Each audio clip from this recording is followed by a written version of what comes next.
दोस्तों, इस वीडियो से आप सीख पाएंगे कि मजबूरी क्या होता है। कोई भी इंसान को अपनी मजबूरी में आकर के क्या करना चाहिए, क्या डिसीजन लेना चाहिए।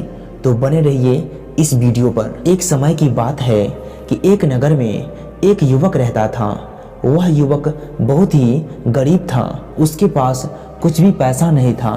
2 वक्त का दाल रोटी भी बड़े मुश्किल से उसे नसीब होता था। किसी काम की तलाश करने पर भी उसे कोई काम नहीं मिलता था। फिर एक दिन उसने अपनी पत्नी के सामने सारी परेशानियां बता दी। उसने अपनी पत्नी को कहा कि मैं जिस जगह भी काम मांगने के लिए जाता हूँ तो हर कोई मुझे यह कहकर काम नहीं देता कि हमारे यहाँ काम की जरूरत नहीं है। मैं काम की तलाश कर कर के थक चुका हूँ। मुझे समझ नहीं आता कि तुम लोगों को पेट कैसे भरूंगा, अपने बच्चों को कैसे पालूंगा, और ये चिंता मुझे दिन पर दिन खाए जा रहे हैं। ये सुनकर उसकी पत्नी ने कुछ सोचकर कहा कि तुम एक आदमी के पास एक बार ही काम मांगने के लिए जाते हो और वो जब काम नहीं देता तो तुम दोबारा उसके पास जाते तक नहीं हो। अगर तुम्हें उनसे काम लेना है तो तुम्हें हमदर्दी जतानी होगी, अपनी गरीबी दिखानी होगी, ताकि वो लोग तुम्हारी मजबूरी समझकर तुम्हें काम पर रख लें। इसीलिए शर्म मत करो और उन्हें अपनी मजबूरी बताओ, अपनी गरीबी बताओ। यह बात उस युवक के मस्तिष्क में बैठ गई और अगले दिन काम मांगने के लिए वो उसी सेठ के पास पहुंच गया जहां वो पिछले दिन काम मांगने के लिए गया। लेकिन उसने हाथ जोड़कर उस सेठ से प्रार्थना की, उससे विनती की कि वो बहुत गरीब है और उसे काम की बहुत आवश्यकता है। जो कुछ भी उसे देंगे वो उसमें संतुष्ट हो जाएगा, पर कृपया करके मुझे अपने यहाँ काम पर रख लें।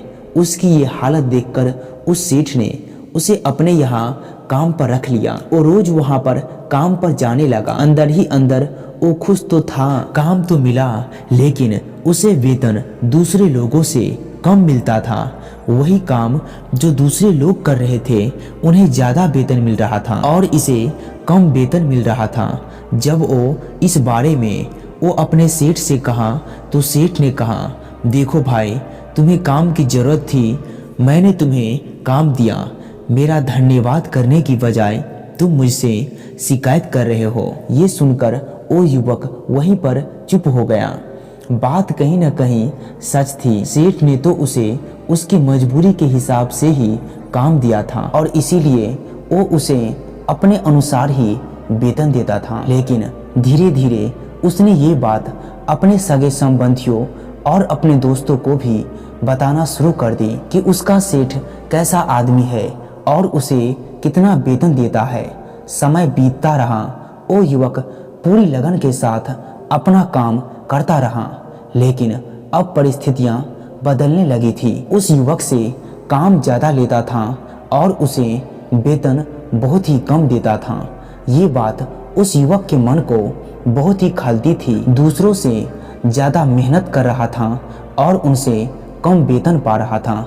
इससे उसकी आत्मसम्मान को बहुत गहरी चोट पहुंची। अब धीरे धीरे उसका मन अपने काम से हटने लगा। उसका मन काम में लगता ही नहीं था। जाहिर सी बात है कि ऐसी जगह किसका मन लगेगा जहां आदमी को अपने आत्मसम्मान के साथ समझौता करना पड़े। इसीलिए उसने जल्द ही अपना काम छोड़ दिया और वो घर पर आकर खाली बैठ गया। उसके पास घर का खर्चा चलाने के लिए भी पैसे नहीं बचे थे। इसीलिए उसने अपने सगे संबंधियों और अपने दोस्तों से सहायता मांगने की कोशिश की, लेकिन उसके दोस्त उससे तो दया का पात्र समझता था। सभी लोग उस युवक को ज्ञान तो बहुत देते थे, लेकिन सहायता नहीं करता था।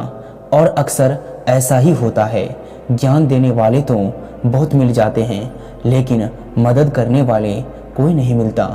एक दिन उसे पता चला कि पड़ोस के गांव में एक बौद्ध भिक्षुक आया हुआ है जो बहुत ही ज्ञानी है। युवक इतना तनाव में था कि उसे कोई रास्ता नजर ही नहीं आ रहा था। इसीलिए जाने अनजाने में वो उस बौद्ध भिक्षुक के पास पहुंच गया। वहां पहुंचकर वो बौद्ध भिक्षुक के चरणों में गिरकर रोने लगा और वो अपनी सारी परेशानियां बताता है। इस तरह उसका सेठ ने उसका फायदा उठाया और उसके सगे संबंधी कैसे रखते हैं। सारी बातें सुनकर भिक्षुक ने उसे चुप कराते हुए कहा, ये सारी समस्याएं तुम्हारी बुद्धिहीनता, तुम्हारी मूर्खता के कारण उत्पन्न हुई है। लेकिन तुमने अपने अव्यय के कारण, अपनी मूर्खता के कारण खुद ही अपने रास्ते में कांटे बिछा दिए। आज मैं तुम्हें एक ऐसी बात बता रहा हूँ जो भूल कर भी किसी को मत बताना। पहली बात जो किसी को नहीं बतानी चाहिए वो है अपनी मजबूरी। अपनी मजबूरी का दिखावा करके दूसरों का दया पात्र बनकर उनकी सहायता लेने की गलती कभी मत करना।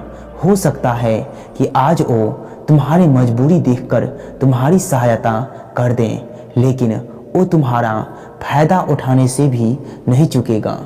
और अगर फायदा भी नहीं उठाया तो दूसरों के सामने तुम्हारा मजाक बनाने में वो आदमी कभी नहीं चूकेगा।